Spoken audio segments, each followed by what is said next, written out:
अघोरी साधक आणि सैतानी ताकद यांची अनोखी जुगलबंदी असणारी ही कथा जितकी विचित्र विलक्षण तितकीच भयानक, भयोत्पाद माजवणारी ही दीर्घ कथा आपल्याला खिळवून ठेवल्याशिवाय राहणार नाही।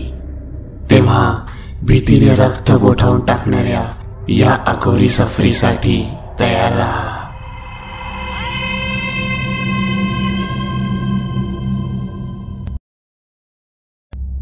कथेचं नाव आहे अघोरी भाग 7। लेखक दीपक पाटील।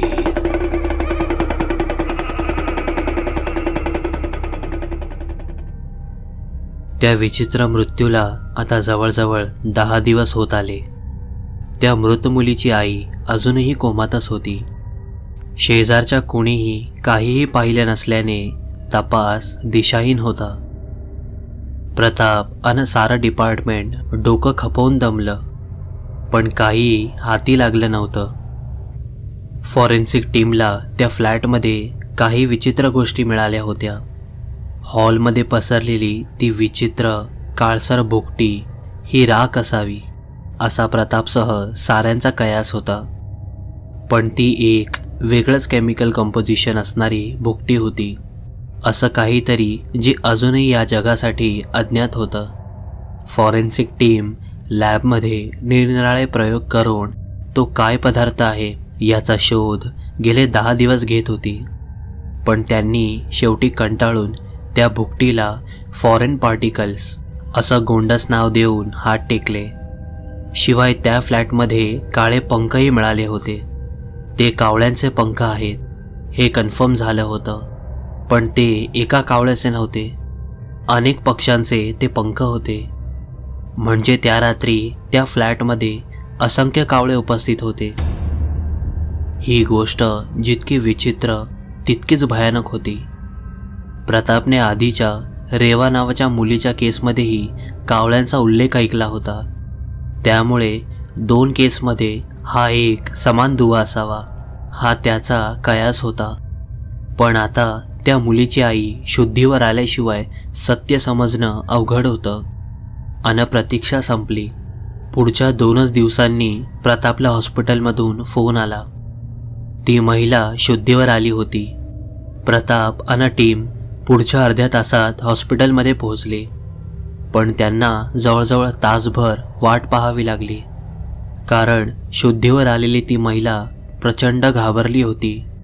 ती कोणालाही जवळ येऊ देत नव्हती। एखाद्या माथेफेरूसारखी ती जवळच्या वस्तू इतरांच्या अंगावर फेकत होती आणि आपल्या मुलीचं नाव घेऊन मोठमोठ्याने रडत होती। शेवटी 3 नर्स आणि क्लिनिक स्टाफमधील एक महिला अशा 4 महिलांनी तिला पकडून कसंबसं शांत केलं। प्रताप आणि 2 कॉन्स्टेबल आत गेले, तेव्हा ही 2 नर्स तिला पकडून बसल्या होत्या। ती महिला अजूनही मुसमुसत होती। प्रतापने तिला शांत राहण्याची विनंती करत तिचा जबाब घ्यायला सुरुवात केली। हे बघा मॅडम, तुमचं दुःख मी समजू शकतो, पण आपल्याला गुन्हेगाराला पकडायचं असेल तर तुम्हाला त्या रात्री नेमकं काय घडलं हे सविस्तर सांगावं लागेल। माफ करा, पण तुम्हाला त्रास देणे हा आमचा उद्देश नाही आहे। आम्ही तुमची मदत करायला आलोय। रडणारी ती महिला थांबली। आता तिचा चेहरा कमालीचा गंभीर अन भीतीने ग्रासलेला वाटत होता। अन हुंदका आवरत ती बोलू लागली, नक्की काय झालं, कसं सांगू अन काय सांगू? माझी पोर मारली होत्या कावळ्यांनी। अन ती पुन्हा जोरजोराने रडू लागली। पुढील 5 मिनिटात बाजूच्या नर्सने तिला धीर देत शांत केलं। प्रतापने रिक्वेस्ट केल्यावर ती महिला स्वतःला सावरून कशीबशी बोलू लागली, ती रात्र आमच्यासाठी एक सामान्य रात्र होती। माझे पती दुसऱ्या शहरात जॉब करतात। मी आणि माझी मुलगी दोघीच इथे राहतो। त्या रात्री मी आणि माझी मुलगी टीव्ही पाहत होतो। मुलीची सोफ्यावरच झोप लागली। मी टीव्ही पाहत बसले। मला वेळेचं भानच राहिलं नाही आणि अचानक दरवाजावर टकटक आवाज आला। मी काहीशी घाबरले, नंतर हिम्मत करून उठले आणि डोअर लेन्समधून बाहेर पाहिलं. बाहेर प्रेरणा उभी होती. प्रेरणा आमच्या शेजारच्या फ्लॅटमध्ये राहणारी एक मुलगी आहे, जी जॉब करते. ओळखीचा माणूस पाहिल्यावर मी दरवाजा उघडला आणि तिला आत घेतलं. प्रेरणा आत आली आणि तिनं डोकं दुखत असल्याचं सांगितलं. तिला पेनकिलर टॅबलेट हवी होती. मी तिला मुलीवर लक्ष ठेवायला सांगून टॅबलेट आणण्यासाठी बेडरूममध्ये गेले आणि अचानक काही क्षणात मला मुलीच्या किंचाळण्याचा आवाज आला. मी धावत बाहेर आले. संबंध हॉलमध्ये 200-300 कावळे असावे. माझी मुलगी जागी होऊन सोफ्याजवळ उभी होती आणि ते कावळे तिच्या भोवती घिरट्या घालत तिला टोचत होते. तिथे ती प्रेरणा कुठेच नव्हती. ते दृश्य पाहून मी जोराने किंचाळत बेशुद्ध झाले असावे. पुढचं मला काही आठवत नाही आणि जेव्हा मी आज जागे झाले तेव्हा मला कळलं की माझी मुलगी आता ह्यात नाहीये. एवढं सांगून ती महिला पुन्हा उकसाबुकशी रडू लागली. त्या रात्री त्या घरामध्ये नेमकं काय झालं याची पुसटशी कल्पना प्रतापला आली. प्रतापने त्या महिलेकडून प्रेरणा नावाच्या त्या तरुणीबद्दल शक्य तेवढी माहिती गोळा केली. त्या महिलेला काळजी घ्यायला सांगत तो उठला आणि सोबतच्या 2 कॉन्स्टेबलना इशारा करून ते हॉस्पिटलमधून बाहेर पडले. प्रताप आणि टीम आता त्या महिलेच्या अपार्टमेंटच्या दिशेने निघाले. तिथे पोहोचून त्यांना त्या प्रेरणाबद्दल माहिती गोळा करायची होती. अपार्टमेंटमध्ये पोहोचताच त्यांना समजलं की प्रेरणा शहरातल्याच एका BPOमध्ये काम करते आणि आता ती जॉबवर गेली आहे. तिच्या BPOचा पत्ता मिळवून आता टीम त्या BPO सेंटरकडे निघाली. BPO सेंटरमधून त्यांनी प्रेरणाला चौकशीसाठी ताब्यात घेतलं. तसेच तिथल्या मॅनेजमेंटचे डिस्कशन करून ज्या दिवशी तो प्रकार घडला होता त्या 24 तासांची CCTV फुटेजही ताब्यात घ्यायला ते विसरले नाहीत. प्रेरणाला घेऊन पोलीस चौकीवर आल्यावर प्रतापने तिची कसून चौकशी केली.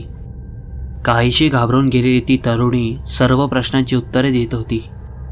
त्या तरुणीने त्या रात्री आपण नाईट शिफ्टला असल्याने घरी येण्याचा प्रश्नच नसल्याचं सांगितलं. प्रतापने BPOमधून आणलेलं ते 24 तासाचं फुटेज तपासायला सुरुवात केली. एक फ्रेम बारकाईने चाळत असता प्रतापच्या लक्षात आले की त्या तरुणीची नाईट शिफ्ट रात्री 10 वाजता सुरू झाली असावी. 10 वाजल्यानंतर ती त्या फुटेजमध्ये दिसू लागली होती. त्यानंतर सकाळी 8 वाजेपर्यंत ती तिथेच होती. 1-2 वेळा ती 1-2 मिनिटासाठी टॉयलेटकडे जाताना दिसली होती. पण ते BPO त्या अपार्टमेंटपासून पाऊण तासाच्या अंतरावर असल्याने 2-3 मिनिटात गायब होऊन अपार्टमध्ये पोहोचणे कोणालाही शक्य नव्हते. थोडक्यात ती तरुणी खरं बोलत होती. तिच्या विरुद्ध कोणताही सबळ पुरावा नसल्याने तुर्तास तरी तिला अटक करणे शक्य नव्हते. आणि मुळातच ज्या पोटतिकडीने ती तरुणी माझा या प्रकरणाशी काही संबंध नाही हे सांगत होती, त्यावरून प्रतापला कुठेतरी खात्री होती की ही तरुणी खरं बोलत आहे. शिवाय BPOच्या त्या CCTV फुटेजवरून ती त्या रात्री पूर्ण वेळ तिथेच होती हे सिद्ध होत होतं. अपार्टमेंटमध्ये त्या मुलीचा खून हा रात्री 1-1:30च्या दरम्यान झाला असावा हे पोस्टमॉर्टम रिपोर्टमध्ये सिद्ध झालं होतं. थोडक्यात या तरुणीला सोडण्याशिवाय प्रतापकडे कोणताही पर्याय नव्हता. पुन्हा गरज लागली तर चौकशीसाठी यावे लागेल असे सांगून प्रतापने तिला घरी जायला सांगितले. शुद्धीवर आलेल्या त्या महिलेकडून काहीतरी लीड मिळेल ही प्रतापची आशा आता फॉल ठरली होती. त्या लहान मुलीच्या निर्मम हत्येला जवळजवळ 15 दिवस होऊनही प्रतापचा तपास पुन्हा येऊन त्याच जागी उभा होता. पण महिन्याभरात 2 कोवळ्या मुलींची हत्या झाल्याने आता प्रतापवर दबाव वाढत चालला होता. ACP ऑफिसमधून येणारे फोन वाढू लागले होते. शिवाय पहिल्या मुलीची केस कोल्ड केस होऊन बंद करावी लागल्यानंतर आता ही दुसरी केसही त्याच दिशेने जात असल्याने प्रताप काहीसा वैतागला होता.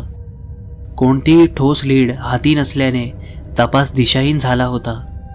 प्रतापने हॉस्पिटलमध्ये असणाऱ्या त्या महिलेची पुन्हा भेट घेतली.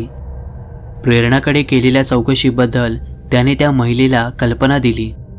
त्या महिलेच्या म्हणण्यानुसार ती तरुणी प्रेरणा असं काही करेल हे शक्य नव्हतं. मुळात त्या रात्री फ्लॅटमध्ये आलेली ती तरुणी प्रेरणा नसावीच असं तिला वाटत होतं.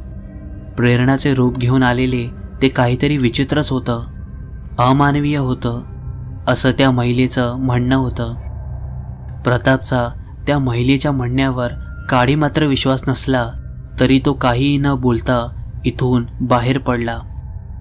आता या केसमध्ये पुढे काय करावं हा विचार करत प्रताप चौकीवर पोहोचला. चौकीवर पोहोचताच त्याला मिलिंदचा फोन आला. गडबडीत असतानाही प्रतापने तो फोन उचलला. काय मग सुपर कॉप, पत्ता कुठे आहे? मिलिंद आपल्या नेहमीच्याच मिश्किल शैलीत बोलला. काय सांगू यार, मी फारच बिझी आहे आजकाल. कसेबसे हसत प्रताप म्हणाला. अरे काही विशेष नाही रे, रात्रीच आईने नाव काढलं होतं तुझं. विचारत होती बरेच दिवस झाला आला नाही घरी, या संडेला जमेल का यायला? जेवणाचा बेत करतो, मिलिंद म्हणाला. अरे हो यार, काकूंना माझा नमस्कार सांग. आणि संडेचं म्हणत असशील तर ते काही खरं नाही यार. मी संडेच्याच दिवशी सकाळी तुला फोन करून सांगेन येणार की नाही ते. पण वर्कलोड पाहता ते शक्य होईल असं वाटत नाहीये. बघूयात, नाहीतर पुढच्या संडेला नक्की भेटू, सिगरेट शिलगावत प्रताप म्हणाला. अरण्यात वावरणाऱ्या त्या अभद्र जाणीवेने 2 बळी घेतले असले तरी तो अघोरी सोडून इतर कोणालाही या प्रकाराबद्दल कल्पना नव्हती. ती अनिष्ट शक्ती अमावस्येच्या रात्री मिट्ट काळोखात येऊन आपले कृष्णकृत्य पार पाडत होती. बेसावध असणाऱ्या शहरावर आपली सैतान सत्ता प्रस्थापित करू पाहत होती. शहरात अजून किती बळी जाणार होते? काय होतं त्या सैतानी कावळ्यांचं रहस्य? काय होतं त्यांचा उद्देश? या सैतानी ताकदीला तो अघोरी तरी रोखू शकणार होता का? या गोष्टींची उत्तरं तुर्तास तरी कोणाकडेही नव्हती. त्या 1-2 प्रसंगानंतर पुन्हा काहीही विपरीत न घडल्याने साधना काहीशी निश्चिंत झाली होती.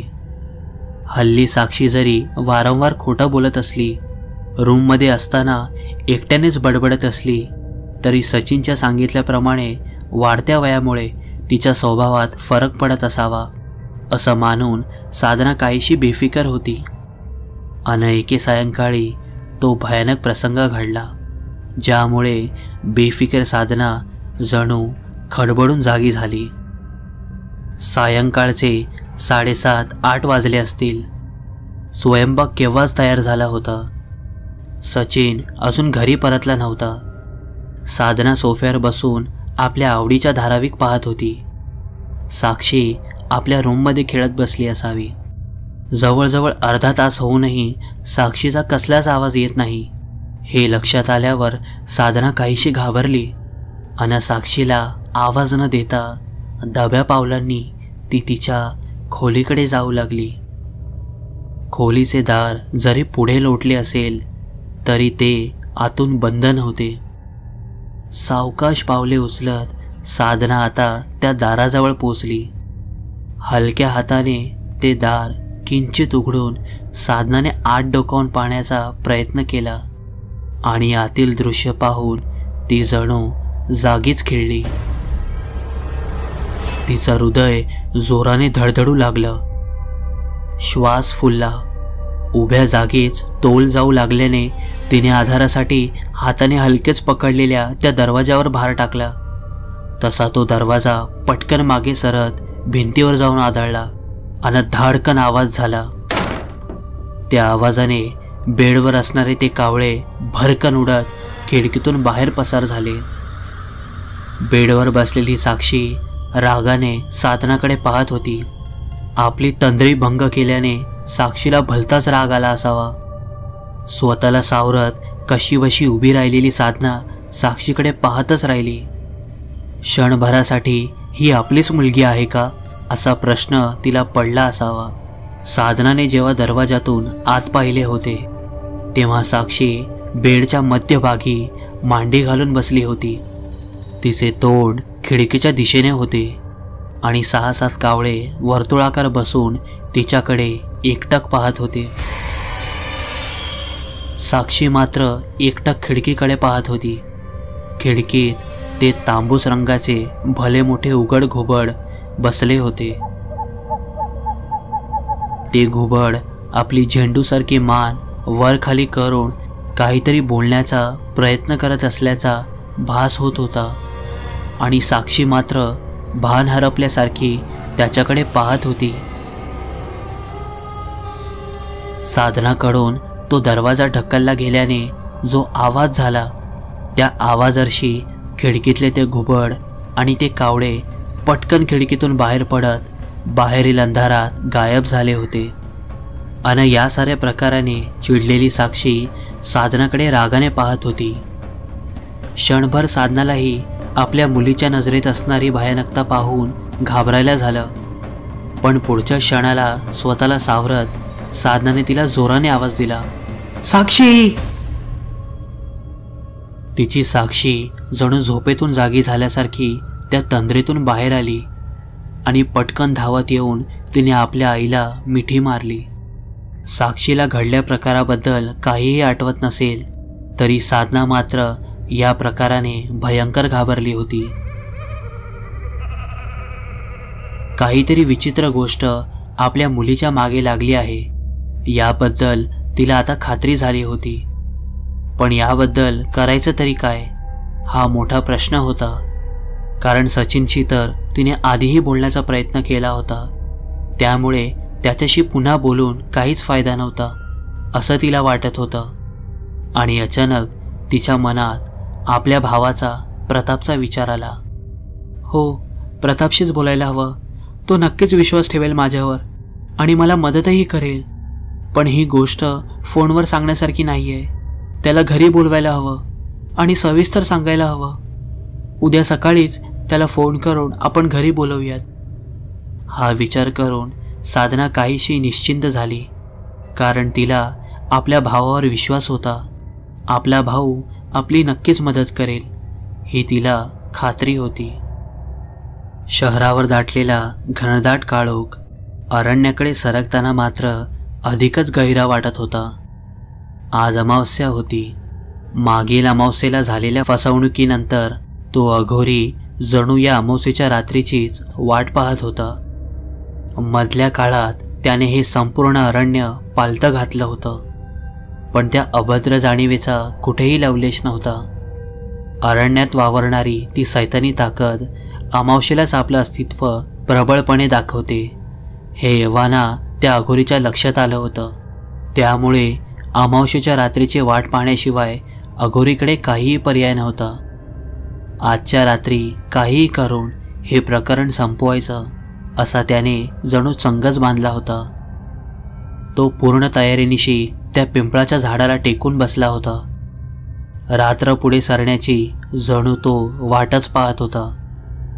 जवळजवळ तासभर किंचितही न हलता स्तब्ध बसून राहिल्यावर त्याला अचानक कसलीशी जाणीव झाली. मगापासून आजूबाजूला येणाऱ्या जंगली श्वापदांचा आवाज अचानक बंद झाला. रात्रीच्या अंधारात वाहणारा थंड वाराही कोणीतरी पकडून ठेवल्यासारखं जागीच गोठला. अरण्यात जणू श्वास घेणेही मुश्किल वाटू लागलं. ती सैतानी ताकद आपलं प्रकटीकरण सुरू करू लागली आहे हे त्या चाणाक्ष अघोरीने ओळखलं. क्षणाचाही विलंब न करता तो उठला. यावेळी त्याने एक योजना आखली होती आणि आता त्वरित पावले उचलावी लागणार होती. एका हातात त्रिशूळ घेऊन तो झरझर पावले उचलत नदीपात्रात उतरला. काही क्षणात ती नदी ओलांडून तो आता शहराच्या दिशेने धावू लागला. त्याला एका निश्चित ठिकाणी पोचायचं होतं. तिथे पोचून तो तिथे लपून बसणार होता. मागच्या वेळी कावळ्यांचा पाठलाग करून त्याने चूक केली होती. अशी चूक तो यावेळी करणार नव्हता आणि म्हणूनच ते कावळे येण्याच्या आत त्याला तिथे पोचून लपून बसायचे होते. पुढील 15 मिनिटात धावत तो शहराच्या मध्यवर्ती चौकात आला. त्या चौकाच्या शेजारी विशाल जलसंचय असणारी एक उंच अशी पाण्याची टाकी होती. शहराला पाणी पुरवठा करणारी ती टाकी असल्याने एका उंच टेकडीवर ती बांधण्यात आली होती. जवळजवळ 60-70 फूट उंच असणाऱ्या टाकीवर चढल्यास बऱ्यापैकी शहरावर नजर टाकता येऊ शकत होतं. अघोरी झरझर पावले उचलत टाकीजवळ पोचला. एकवार त्याने वरती नजर मारली. रात्रीच्या मिट्ट काळोखात ती पाण्याची टाकी म्हणजे जणू एखाद्या राक्षसच उभा असल्यासारखा भासत होता. अघोरीने बाजूलाच उभ्या असलेल्या तो वर्तुळाकार जिना चढण्यास सुरुवात केली. थोडा वर चढून गेल्यावर त्याच्या लक्षात आले की एके ठिकाणी लोखंडी सळ्यांचं गेट बसवून त्यावर कुलूप लावून तो जिना बंद करण्यात आला होता. कोणीही वरती जाऊन काही विपरीत गोष्ट करू नये म्हणून ही खबरदारी घेण्यात आली असावी. चिडलेला अघोरी धावत पुन्हा खाली आला आणि हातात एक दगड घेऊन तो पुन्हा तो वर्तुळाकार जिना चढत त्या लोखंडी दरवाजापर्यंत पोचला. अघोरीने हातातला तो दगड पूर्ण ताकदीनिशी त्या कुलपावर मारण्यास सुरुवात केली. आधीच गंजलेलं ते कुलूप 6-7 ठोक्यात तुटलं. पटकन गंजलेली कडी मागे सरकवून अघोरीने जोराचा धक्का देत ते लोखंडी गेट उघडलं आणि त्रिशूळ सांभाळत तो वेगाने वरती चढू लागला. अखेर तो पाण्याच्या टाकीवर पोहोचला. टाकीच्या बाजूने फिरून त्याने एक परिक्रमा पूर्ण करत पूर्ण शहरावर एक नजर फिरवली. शहर शांत होतं. आकाशात कसलीही हालचाल जाणवत नव्हती. ते सैतानी कावळे अजूनही शहरात आले नसावे. अघोरी निमूटपणे तिथेच बसून राहिला. टाकीवर वाऱ्याचा वेग भलताच तीव्र वाटत होता. रात्रीच्या अंधारात ती हवा अधिकच बोचरी वाटत होती. अघोरी मात्र एकटं कारण्याच्या दिशेने डोळे लावून बसला होता. जवळजवळ 2 तास तो स्तब्ध बसून होता. आता रात्रीचे 2 वाजून गेले असावे. अचानक अरण्याच्या दिशेकडून शहराकडे वेगाने वारा वाहू लागला. तसे त्या अघोरीने कान टवकारले. आपला उजवा कान अरण्याच्या दिशेकडे करून तो कानोसा घेऊ लागला. तो केवळ कान देऊन ऐकत नव्हता तर तोंडाने एक मंत्रही पुटपुटत होता आणि त्या मंत्राने आपली कमाल दाखवली. 3-4 किलोमीटर दूरवरून येणाऱ्या त्या कावळ्यांचा आवाज पुसटसा का असेना पण त्या अघोरीच्या कानापर्यंत पोहोचला. तो सैतानी आवाज ऐकून न कळत त्या अघोरीच्या हाताच्या मुठी द्वेषाने आवळल्या गेल्या. पण यावेळी कसलीही गडबड न करता त्याला आपली कामगिरी फते करायची होती आणि म्हणूनच तो वाट पाहत तिथेच बसून राहिला. मित्रांनो, तुम्हाला ही अघोरी सिरीज कशी वाटते कमेंट करून नक्की सांगा. आणि हो, चॅनलवर जर पहिल्यांदा आलेले असाल तर चॅनलला सबस्क्राईब करायला विसरू नका. लवकरच भेटूया अघोरी भाग 8व्या सोबत. तोपर्यंत काळजी घ्या.